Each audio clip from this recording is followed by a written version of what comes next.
I call Materia Toure. Thank you, Mr. Speaker. So the Ministry of Health makes a major financial mistake, losing $18 million, and the Minister knows about it and he hides it from the New Zealand public. He has just spent 15 minutes shouting about the TVPA and about Annette King and anything else he can make up in his own mind, and he has not explained to New Zealanders why he hid from the New Zealand public the fact that the Ministry lost $18 million.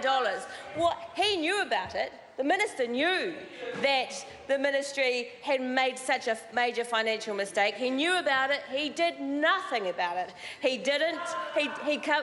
I agree with Annette King. The Minister covered it up. He had an opportunity last year, as I understand, to tell the New Zealand public that the Ministry had made this mistake, and perhaps he could have called for an inquiry or initiated an inquiry into that mistake. Or ask the Auditor General to look at the financial mistake that was made. It is $18 million that was lost after all. He could have told the New Zealand public that a mistake had been made and he was handling it and making sure it would be managed properly. None of that happened. Not a single part of good governance, of effective ministerial management happened when the Ministry of Health lost $18 million. And the Minister today had a 15-minute opportunity to tell the New Zealand public what had happened, how he found out, what he then did about it to try to fix it, and what he expects to happen from this point on.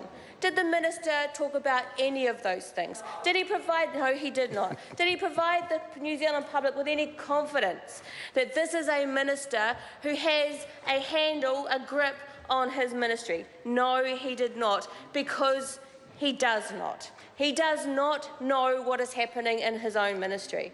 And that causes very serious concerns for the Green Party and for Labour, who raised this urgent debate, and it should do for the New Zealand public as well. It certainly did for Treasury. When Treasury discovered that this mistake had been made, the Ministry of Health got a letter from the head of Treasury saying that the fact that they had lost this money brings into question the governance and financial management practices of the Ministry of Health.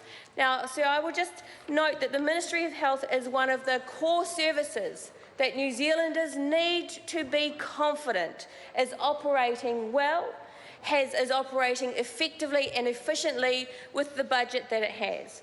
We know that the budget is being squeezed in health. We know that more and more New Zealanders, particularly older New Zealanders, are needing more and better quality health care. We know that there are thousands of New Zealand children who suffer from avoidable illnesses who also need high quality health care from the Ministry of Health.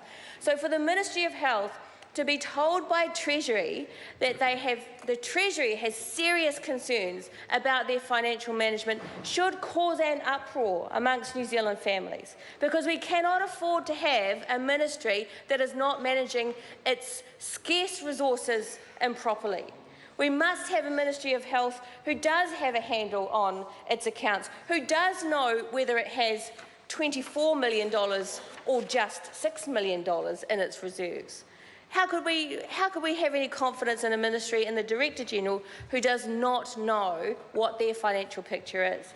And of course, the Minister who didn't bother to ask the right questions and who, when he did find out that there was a problem, did not tell the New Zealand public. It had to be exposed rather than them taking control of the situation. So we know Pharmac needs more money to provide medicines, important critical medicines that will save the lives of thousands of New Zealanders. Our hospitals, doctors, nurses, DHBs are all crying out for more money so that they can take care of their communities. I live in Dunedin. We need a new hospital desperately, urgently. We know that the services there are being squeezed. The people in Dunedin feel this every day that they turn up to A&E to have something dealt with, a health issue dealt with. All of those people in Dunedin and communities just like them around the country deserve better from the Ministry of Health and from the Minister. We know that mental health care is being cut in Canterbury. in Canterbury, in the area where there is the greatest need at the moment for genuine mental health care and services to help people ride through what is continuing to be a traumatic experience post the quakes. That the money isn't there for that. We've seen money disappear out of the Ministry of Health and money being cut from essential services in Christchurch and Canterbury.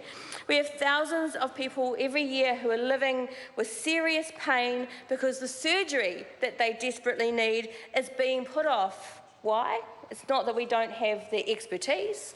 We have the skills, we have the doctors and the nurses who can do that work, who can provide that surgery. We do not have the financial resources to make sure that surgery is available to all of those people who need it. There are many, many New Zealanders who are suffering simply because there isn't enough money in the system to go around. And then on top of all of that, the real and desperate needs of New Zealanders every day in this country, we have a minister who seems to think that a hands-off approach to his ministry is good enough, a minister who will sign off on an $18 million handout to his ministry to cover the mistake that they have made, to cover the mismanagement of the finances and not tell the New Zealand public about it. This is a debacle that happens when you have a minister who is asleep at the wheel. Financial mismanagement, operational ineptness, and a complete mishandling of taxpayers' money for such a critical and essential service. So the Health Minister is responsible for this stuff-up, and everyone in the House and taxpayers around the country, New Zealanders around the country, won't have to look much further than the monument that's in Molesworth Street now to see the consequences of that muck-up. So New Zealanders deserved better from their minister. Now, I accept, and when you're a minister of a major agency like the Ministry of Health, there will be mistakes made. Of course there will be mistakes made. But we look to our ministers to show that they are capable of dealing with those mistakes when they are made, who are honest with the New Zealand public, who will tell us what is going on and who will demonstrate to us that he or she is taking the situation in hand and has some control over it. So it is a great disappointment that the Minister Coleman, Minister of Health, failed so miserably to do that today. Thank you, Mr. Speaker.